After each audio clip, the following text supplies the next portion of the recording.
Bonjour à tous. Est-ce qu'on m'entend dans le micro? Ouais. J'espère que vous allez bien. Je me réjouis d'être ensemble ce matin. Pour nous, c'était l'occasion, ces 2 dernières semaines, d'être ailleurs, en vacances. On a aussi pu visiter des amis de longue date que certains, peut-être, d'entre vous ont connus, Sylvain et Florie Athé. Donc, vous avez leur bonjour. Et je me réjouis ce matin de pouvoir ouvrir à nouveau la parole de Dieu, d'être libre de pouvoir le faire ensemble. Et ma prière pour moi et pour vous, c'est que le texte qu'on va étudier ensemble puisse vraiment nous encourager, nous pousser vers Dieu, nous pousser vers Christ et à l'aimer et le refléter davantage.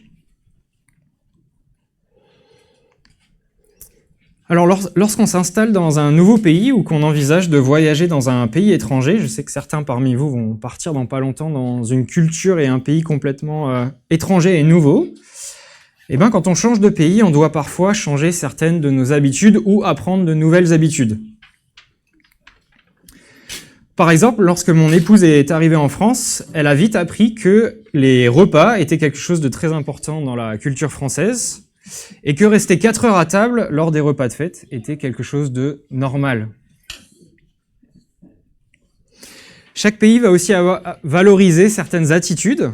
Par exemple, en France, peut-être plus en région parisienne, mais je crois que c'est vrai partout, on valorise ceux qui partent tard au travail.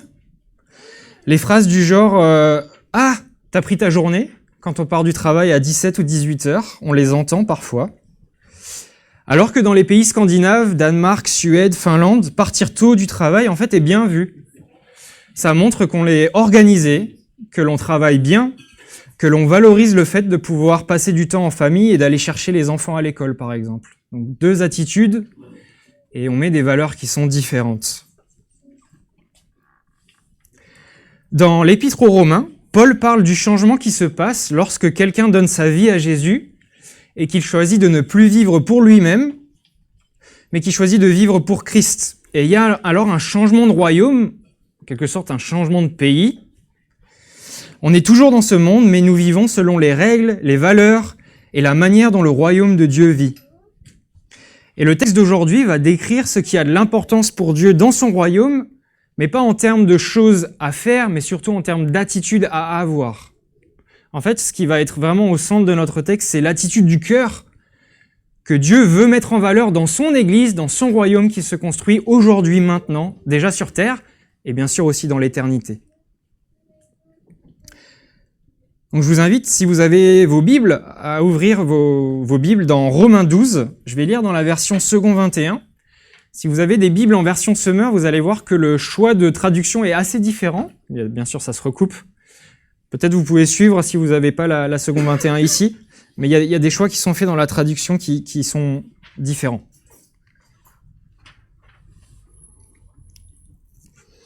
Romains 12 au verset 10. Par amour fraternel, soyez pleins d'affection les uns pour les autres et rivalisez d'estime réciproque. Ayez du zèle et non de la paresse. Soyez fervents d'esprit et servez le Seigneur. Réjouissez-vous dans l'espérance et soyez patients dans la détresse, persévérez dans la prière. Pourvoyez aux besoins des saints et exercez l'hospitalité avec empressement. Bénissez ceux qui vous persécutent, bénissez et ne maudissez pas. Réjouissez-vous avec ceux qui se réjouissent, pleurez avec ceux qui pleurent. Vivez en plein accord les uns avec les autres. N'aspirez pas à ce qui est élevé, mais laissez-vous attirer par ce qui est humble. Ne vous prenez pas pour des sages. Et l'idée centrale que j'aimerais qu'on retienne de ce texte aujourd'hui, c'est que Jésus transforme notre attitude collective pour être une Église qui vit et répand l'amour de Dieu. Alors avant de rentrer en détail dans ce texte, en fait, je vais rappeler quelques éléments de contexte pour ceux peut-être qui nous rejoignent, qui n'étaient pas forcément là, aussi partis en vacances dans les 2 premières prédications qu'on a eues sur ce chapitre de Romains 12. L'Épître aux Romains est une longue lettre écrite par l'apôtre Paul et qui est destinée à l'Église de Rome. C'est une longue lettre d'une richesse incroyable pour nous. Et vous savez, Paul ne donne pas beaucoup d'indications sur les raisons de l'écriture de sa lettre, mais on a de plus en plus de théologiens qui s'accordent pour dire que l'une de ces raisons, je vais en soulever une qui va éclairer notre texte, je crois, Une des raisons de l'écriture de cette lettre pour Paul, c'est qu'il y avait dans l'église de Rome deux groupes de personnes en quelque sorte, des chrétiens d'origine juive et des chrétiens d'origine non juive. Et en fait, ça créait des conflits, ça créait des valeurs différentes, ça créait aussi de l'importance donnée à des choses différentes. Et donc, une des choses que Paul essaye de faire dans cette lettre, c'est d'encourager à l'apaisement, d'encourager à régler ces conflits pour vivre l'unité et l'amour dans l'Église.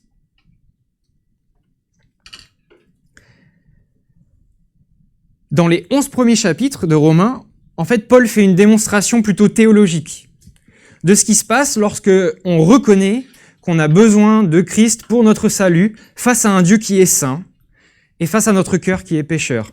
Ensuite, Paul va expliquer que Dieu transforme et donne un nouveau cœur, une nouvelle vie à ceux qui viennent à lui. Et puis, dans une troisième partie, Paul va alors expliquer, notamment pour ce groupe de chrétiens d'origine juive, que Dieu a accompli les promesses de l'Ancien Testament en Jésus-Christ, mais qu'il accomplit aussi tout un tas de promesses qui ne sont pas que vis-à-vis du peuple juif. Et on arrive alors dans ce chapitre 12 qu'on a commencé à étudier avec Julien et Mathieu, et qu'on continue à étudier aujourd'hui ensemble.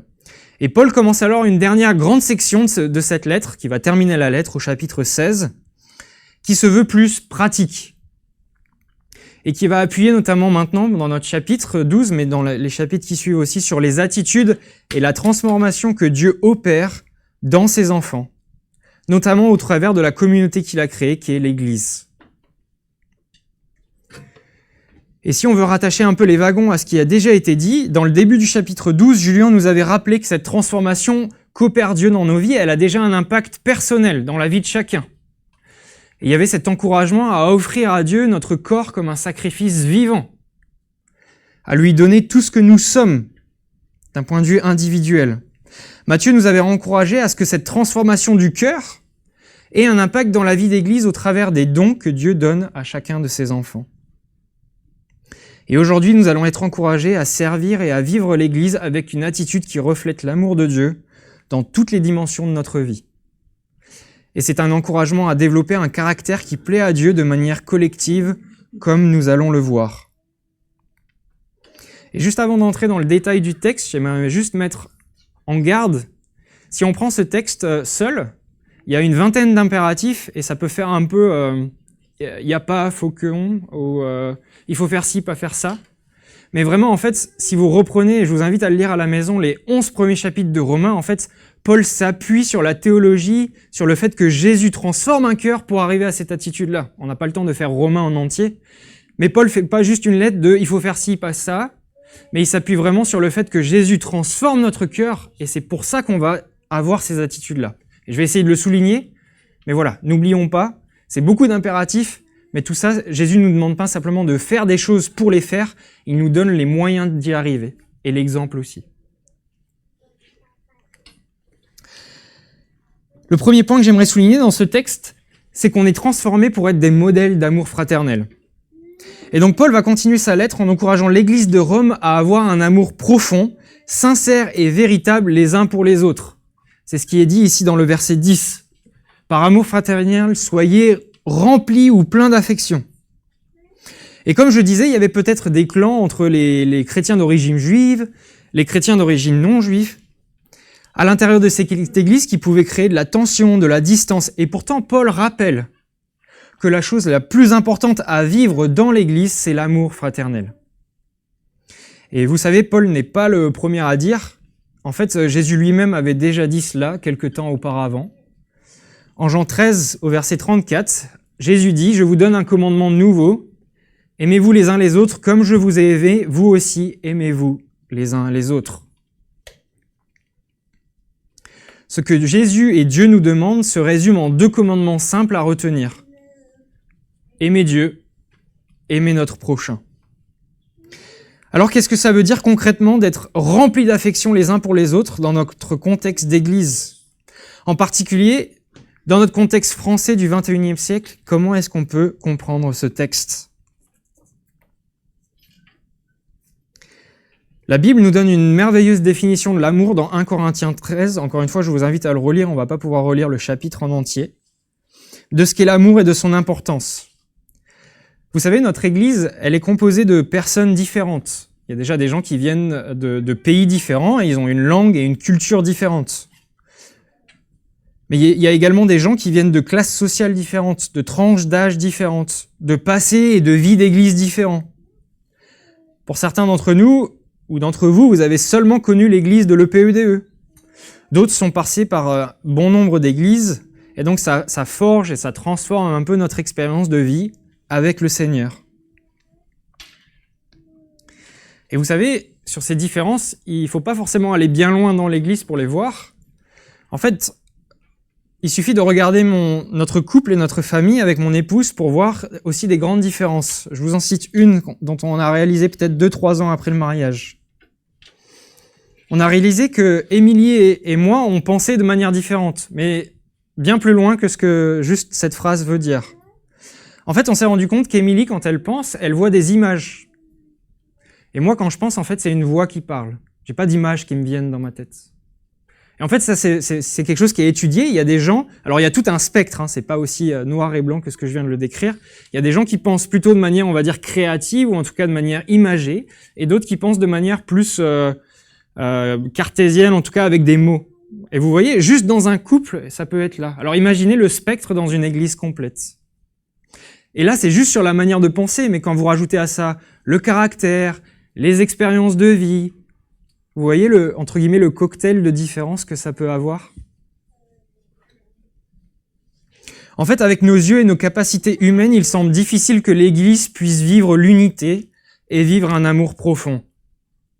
Et pourtant, grâce à l'Évangile et à la transformation que Dieu opère dans nos cœurs, Dieu nous rend capables d'avoir un amour profond et sincère dans notre assemblée. Et je le crois vraiment, et on le vit. On le vit ensemble, dimanche après dimanche, dans les joies comme dans les peines. S'aimer les uns les autres, ça implique d'accorder de la valeur aux autres. C'est aussi prendre le temps d'être à l'écoute, d'aider, d'encourager, de passer du temps ensemble. Aimer, c'est choisir de dire la vérité dans l'amour et savoir pardonner aussi. Aimer, c'est prier pour l'autre. Et comme je disais, je suis reconnaissant à Dieu parce qu'on est en Église, on vit ces choses, on peut encore s'améliorer, j'en suis sûr, mais je vois l'œuvre de Dieu à travers vous, à travers nous, pour que nous soyons une famille, pour que nous soyons frères et sœurs, unis, aimants, patients.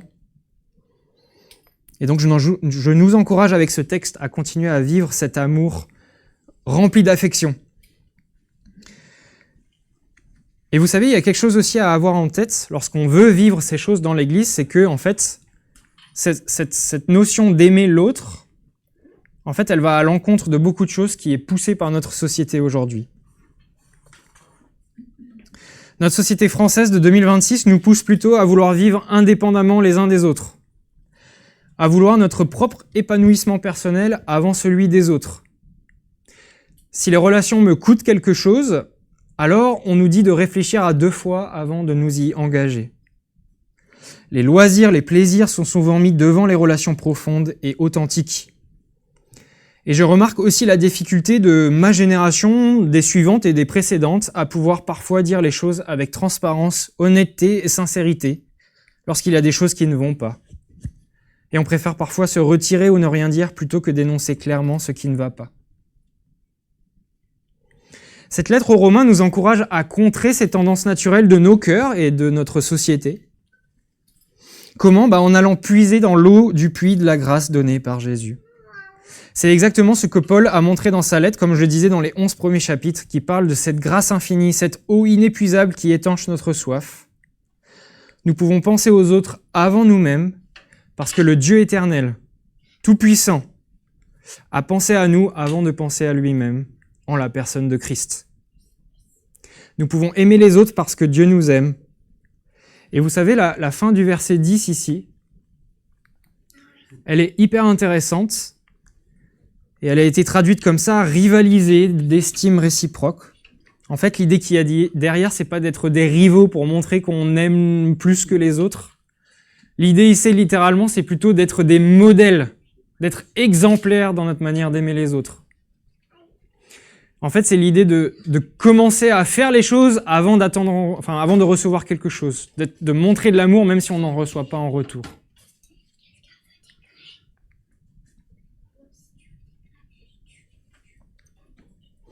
On a vu dans ce premier verset 10 qu'on est appelé à être transformé pour aimer les autres d'un amour fraternel, d'un amour réciproque. On va maintenant voir que le texte nous invite à être transformés pour être de fervents disciples de Jésus. Alors Paul continue son encouragement à l'Église de Rome en exhortant ses destinataires à faire preuve de zèle et non de paresse. Alors le zèle, c'est pas un mot qu'on emploie très souvent, mais le zèle, c'est le fait d'avoir de l'ardeur, de la motivation à servir une cause ou une personne. On peut avoir du zèle pour plein de choses. Et ici, Paul le met en comparaison avec la paresse.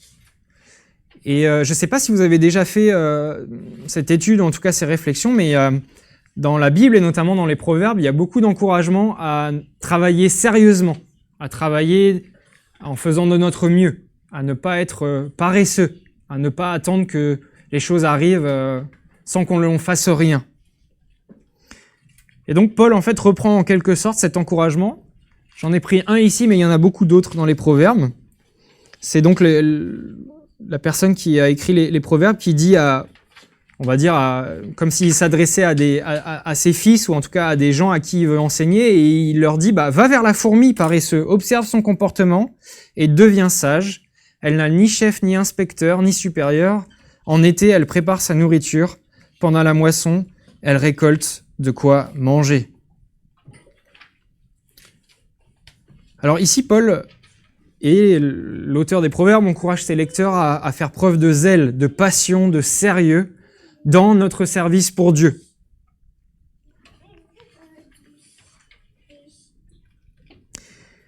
Le terme même qu'il utilise après d'être fervent d'esprit, ça veut dire en fait littéralement d'être bouillonnant d'esprit. Soit bouillonnant avec le Saint-Esprit en nous, soit bouillonnant d'avoir un esprit de service. On peut le comprendre de ces deux sens-là. En fait, l'encouragement de Paul, encore une fois ici, est de faire preuve de motivation, de sérieux, de joie lorsque nous servons le Seigneur. Et je rattache à ce que Matthieu nous avait dit la semaine dernière. On a reçu des dons lorsqu'on vient à Dieu. Et donc, en fait, l'idée ici de Paul est de nous inviter à le servir avec nos dons, avec une attitude de motivation et de sérieux. Et vous savez, l'encouragement de Paul ici, je le vois aussi dans ma propre vie de disciple, et dans la vie de mes frères et sœurs. En fait, Dieu transforme notre attitude.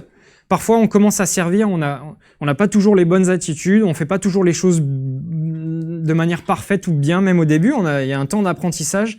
Mais Dieu se plaît à nous utiliser dans le service pour façonner notre cœur, pour façonner nos compétences aussi. Et parfois, il en donne même des choses qui étaient inespérées. Mais c'est une invitation à se mettre au service avec toute notre énergie.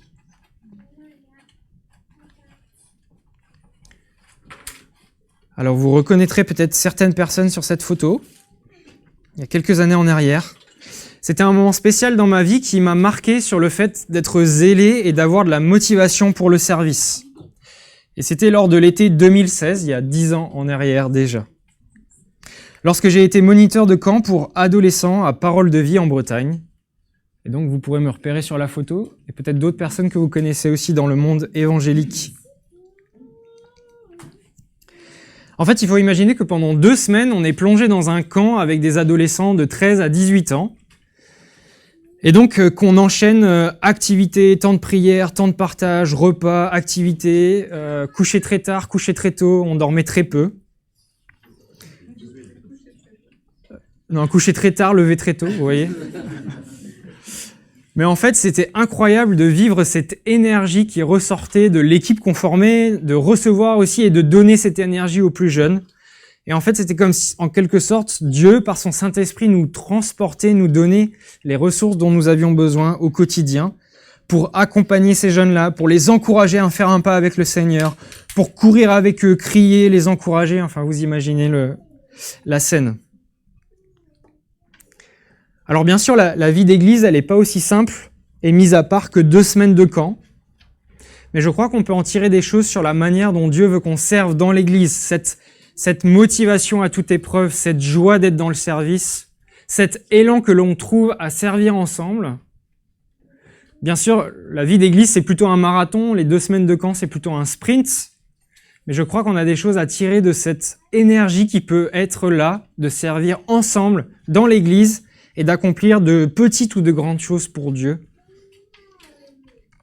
Et c'est ce à quoi ce verset nous invite. Dans la suite, au verset 12, Paul va toucher un autre aspect du disciple de Jésus. Il a touché à l'aspect du service et de la ferveur à servir. Ici, il va plutôt parler du fait de trouver de la joie. Et il dit, suivez, réjouissez-vous dans l'espérance et soyez patients dans la détresse, persévérez dans la prière. Alors on trouve encore une fois cette idée de joie en tout temps ailleurs dans la parole. Un des versets les plus courts de la Bible, dans 1 Thessaloniciens 5, verset 16, nous dit « Soyez toujours joyeux », tout simplement. C'est très simple à lire et très dur à vivre. Mais ce que je trouve intéressant dans le verset de Romains ici, c'est qu'en fait, Paul nous donne une clé pour arriver à vivre cette joie qui surpasse toute autre chose. Est-ce que vous la voyez dans le texte ? Réjouissez-vous dans quoi ? Dans l'espérance.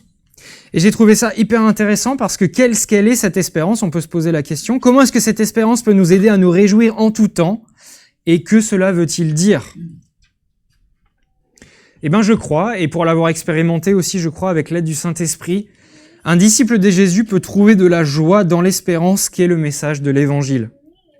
Quoi qu'il arrive, nous sommes justifiés devant Dieu. C'est-à-dire déclarés justes grâce au sacrifice de Christ. Nous n'avons plus de culpabilité face à nos fautes. Nous sommes libres. Jésus est ressuscité, cela veut dire qu'il a vaincu le péché, le diable et la mort, et que si nous sommes en lui, nous partageons cette victoire avec lui. Cela veut aussi dire que notre plus grande espérance n'est pas dans ce monde gouverné par Satan, mais dans un monde à venir que Dieu restaurera parfait, sans péché. Nous aurons un corps renouvelé, sans maladie, sans trace du péché. Et peut-être la plus grande joie dans tout cela n'est pas dans ces promesses, même si elles sont extraordinaires, mais elle est dans celle-ci, pour moi, cette promesse-là, c'est que rien ni personne sur cette terre ne peut nous enlever ces promesses-là et nous arracher de sa main. Ces promesses sont scellées en nous par le Saint-Esprit, et il n'y a rien qui peut les enlever ou les retirer. Et vous savez, à tout moment de notre vie, à tout moment de sa vie, le disciple de Jésus peut aller trouver de la joie dans ces vérités. Au plus profond de la détresse, ces vérités transcendent notre expérience. Est-ce que ça veut dire qu'on doit sourire lorsque quelqu'un souffre ou être heureux lorsque la vie est difficile ? Non. On le verra d'ailleurs dans les versets suivants. Mais cela nous encourage à trouver une joie profonde qui transcende, une joie que nous avons reçue en Christ par la foi. Et c'est également ce qui nous aide à tenir bon au cœur de la détresse. Et je crois que c'est pour ça que Paul lie les deux choses ici. On peut être persévérant dans la détresse parce qu'on peut se réjouir de l'espérance qu'on a en tout temps.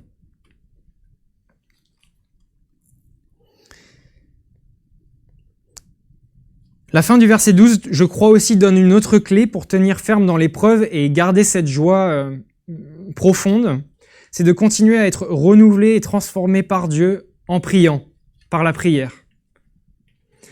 Un temps fixé de rendez-vous avec Dieu est essentiel dans nos vies de disciples. On peut bien sûr prier, à tout moment de la journée, pour des choses diverses et variées, mais je crois qu'il y a une certaine aussi vertu à trouver un temps vraiment dédié où on peut se placer devant Dieu, épancher nos cœurs, prier devant lui et aussi être à l'écoute de ce qu'il veut nous dire.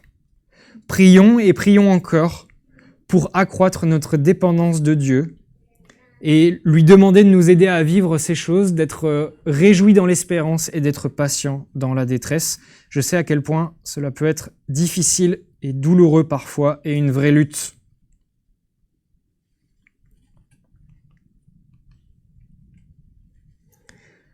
Le dernier point qu'on va voir dans ce texte, c'est que l'apôtre Paul nous invite à être transformés pour être une bénédiction pour les autres. Les 3 derniers versets que je vous affiche de nouveau ici, les 4 derniers versets, parlent de l'attitude transformée que l'on a en tant que disciple de Jésus en nous invitant à avoir ce regard porté vers l'autre. Et en fait, il y a 4 attitudes qui sont mises en avant ici par l'apôtre Paul, qu'on va parcourir rapidement ensemble. La première, c'est l'hospitalité.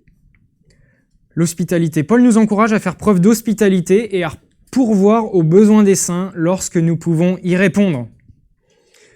Alors l'hospitalité, c'est le fait de pouvoir accueillir chez soi, c'est le fait de pouvoir héberger, loger, donner à manger à quelqu'un qui en a besoin ou qui est juste invité à venir chez nous. Et j'ai remarqué que la plupart du temps, nous nous mettons des freins à nous-mêmes pour exercer cette hospitalité, en pensant que si on veut accueillir quelqu'un, il faut que la maison soit parfaitement rangée et nettoyée, ou que on doit préparer un repas entrée, plat, fromage, dessert pour que la personne se sente bien. En fait, l'encouragement de la parole, elle est valable, vous voyez, c'est pas dit exercer l'hospitalité seulement si vous pouvez donner du fromage à vos invités. Ou exercer l'hospitalité si vous ne cuisinez pas des pâtes à midi. En fait, il y a toute occasion pour exercer l'hospitalité, je crois. Si c'est simplement autour d'une tisane avec un peu de miel, eh ben ainsi soit-il. En fait, je crois que la parole nous encourage à faire preuve d'hospitalité et qu'elle met l'importance non pas sur ce qu'on est capable de donner à nos hôtes ou à ceux qu'on invite, mais plutôt à l'attitude qu'on va pouvoir leur témoigner, l'attitude et l'attention qu'on va pouvoir leur donner. En fait, répondre à leurs besoins en termes d'écoute, en termes de parole, si on peut le faire bien sûr en termes de nourriture, en termes de logement, en termes de lit. Mais je crois que c'est déjà l'attitude de cœur qui prime, d'accueillir chez soi avec un cœur qui est invitant, qui est aimant et qui donne à l'autre l'impression qu'il est le bienvenu chez soi. Et je crois que c'est ça le cœur d'être hospitalier.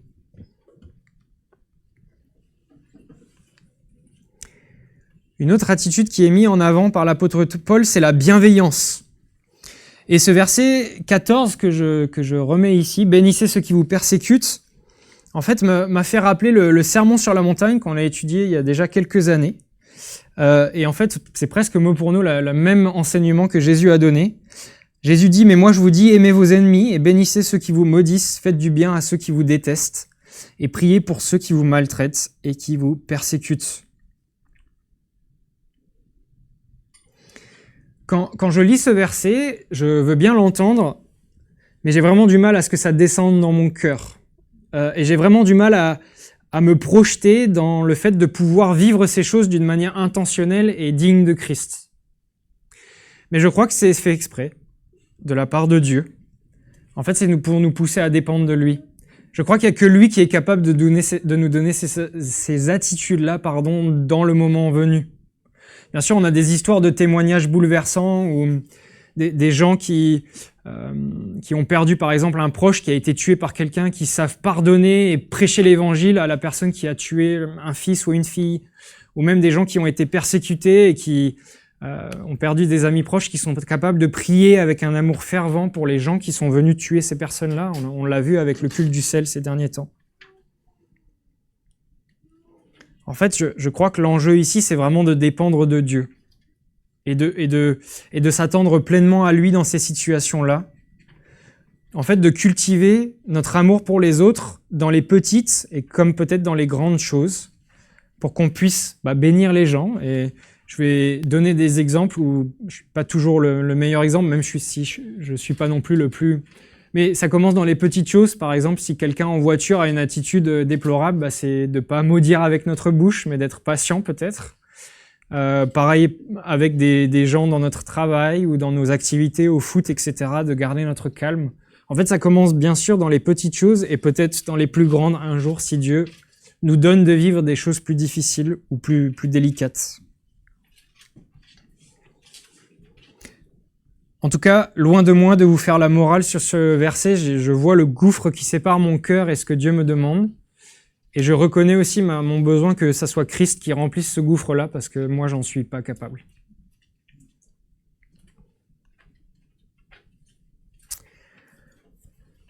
Une autre attitude encouragée par l'apôtre Paul est d'avoir de la compassion. Je vais passer assez rapidement, je vois que l'heure tourne. Mais le verset 15 nous encourage à partager les joies et les peines avec ceux qui nous entourent.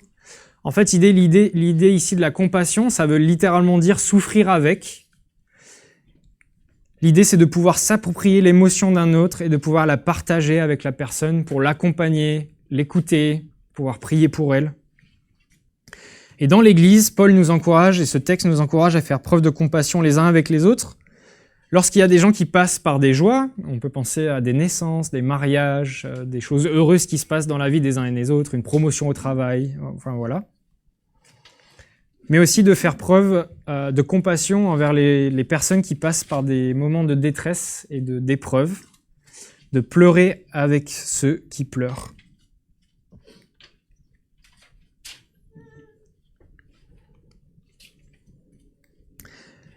Et la dernière attitude qui, pour moi, m'a aussi beaucoup parlé, et aussi quand on met vis-à-vis du contexte, je vais donner encore un tout petit peu d'éléments de contexte pour aider à comprendre. On pense, on n'en est pas certain, mais qu'il y avait des attitudes au sein des chrétiens d'origine juive, en quelque sorte d'avoir un esprit un petit peu de supériorité en se disant « nous, on est le peuple de Dieu, nous, on est l'héritage d'Abraham, d'Isaac et de Jacob. Et donc, nous, en quelque sorte, on a le passé, on a les traditions, on a ce qu'il faut pour être des bons disciples de Jésus, et on est un petit peu supérieur vis-à-vis des autres. » Vous voyez un petit peu l'attitude ? Des fois, on le voit pas trop dans les églises, mais ça pourrait arriver peut-être dans certaines églises avec des familles chrétiennes de longue date ou ce genre de choses. Vous voyez un petit peu l'idée. On se croit un peu plus permis, mais un peu supérieur. Et ici, le verset 16 nous encourage à vivre nos relations avec une grande humilité. Et j'aime beaucoup la fin du verset 16 qui va conclure notre texte d'aujourd'hui. C'est assez clair et direct. Ne vous prenez pas pour des sages.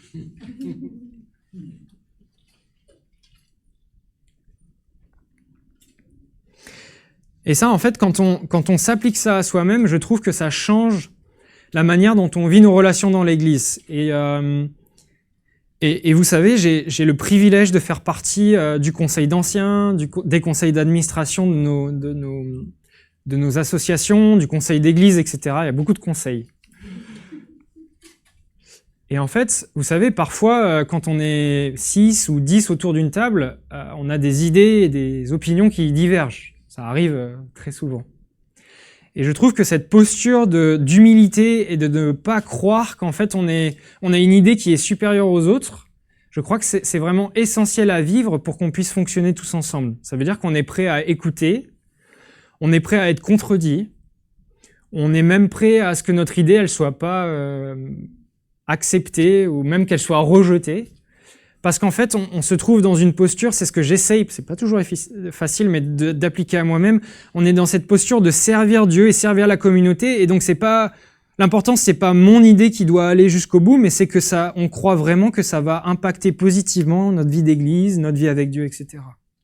Et je crois que c'est ce que Paul nous invite à vivre ici, pas que dans le cadre des conseils d'administration, mais dans le cadre de toutes nos discussions. On peut avoir des divergences théologiques, même des divergences sur la manière dont on vit, mais ne nous prenons pas pour des sages. Bien sûr, prodiguons des conseils si on sait, prodiguons des conseils si on a de l'expérience, mais je crois ici le texte, c'est vraiment ne nous plaçons pas au-dessus des autres. Plaçons-nous à égalité avec l'autre, accompagnons-les, mais vous savez, des fois dans les conflits, surtout quand on sait les choses, des fois il y a un peu cette posture qu'on prend en disant « bon bah moi je sais et toi tu vas m'écouter », et je crois que c'est ce que Paul met en garde ici, de ne pas avoir cette posture-là.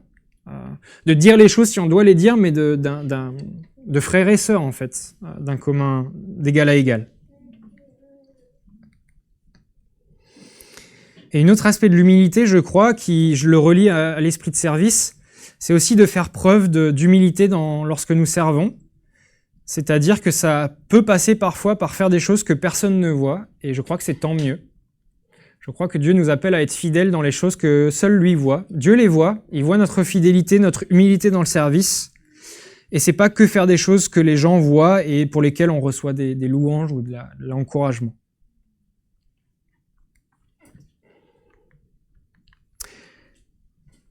Tout un programme.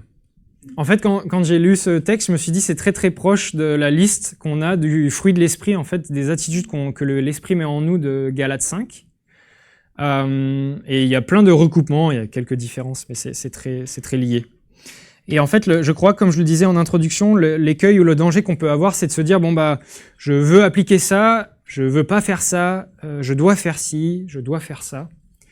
et avoir une tendance un petit peu légaliste envers nous-mêmes, mais peut-être avec les autres aussi. Je crois une des choses que l'on peut faire pour contrer cela et appliquer ce texte, et en tout cas se l'appliquer à nous-mêmes, c'est de méditer et de regarder à Jésus comment lui, il vit ces choses-là. Et de vraiment regarder son attitude, son comportement dans telle ou telle situation. Je trouve que dans les évangiles, bien sûr, il y a beaucoup de choses à tirer des choses que Jésus a dites, mais il y a beaucoup de choses à tirer dans les choses que Jésus a faites ou pas faites, ou en tout cas qui ne nous sont pas relatées.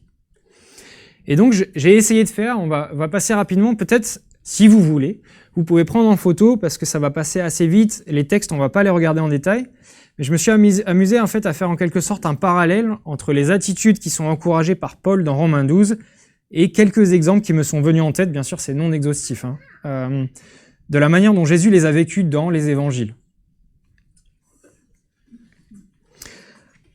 Alors on a par exemple l'attitude de l'amour fraternel que Jésus a vécu pleinement. J'ai quelques exemples ici, il y en aurait bien d'autres. Il accueille la femme samaritaine et discute avec elle, il appelle Zachée par son prénom et il s'invite chez lui en quelque sorte, mais il va manger avec lui. Il prend du temps pour Nicodème, il accueille les enfants.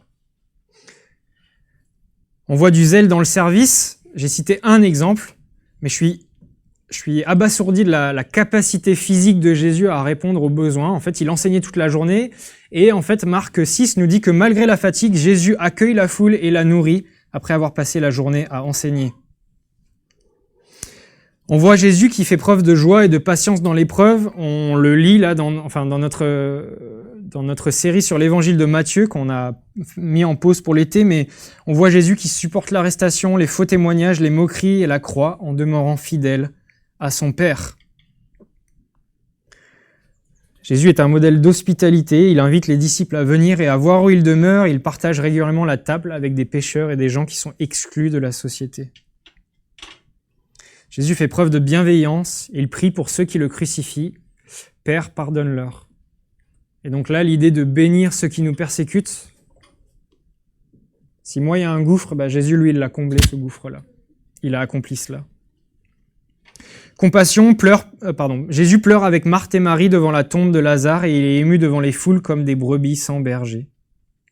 Enfin, l'humilité, notre Seigneur a lavé les pieds de ses disciples et dans Philippiens, il nous dit aussi qu'il a accepté de prendre la condition de serviteur.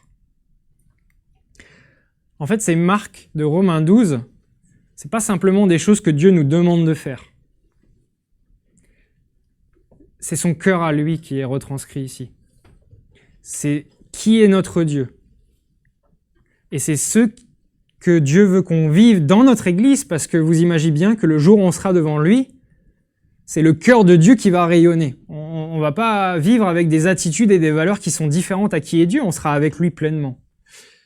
Et aujourd'hui, c'est dur de vivre cela, parce qu'il y a le péché, on est dans un monde déchu, mais Dieu nous encourage et nous demande au travers de Romains 12 de mettre en pratique ces choses-là et de compter sur sa grâce et son Saint-Esprit pour nous apprendre à les vivre en tant qu'Église, dans nos familles, dans notre cœur, de manière individuelle.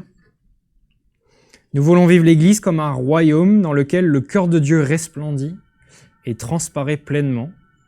C'est tout un programme, mais c'est chouette à vivre et c'est ce qu'on veut vivre ensemble cet été et dans l'avenir. Je vous invite à prier.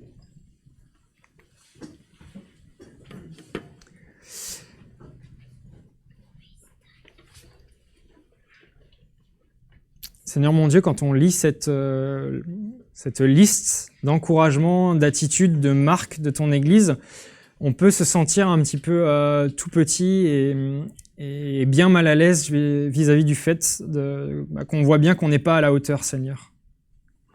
Mais toi, tu le savais, on l'a chanté dans un chant aussi, là où le péché abonde, ta grâce surabonde, Seigneur. En fait, c'est toi, Seigneur, qui as comblé ce gouffre, cette distance infinie qui nous séparait de toi et qui nous permet aujourd'hui de commencer à vivre ces choses par la foi, par la grâce.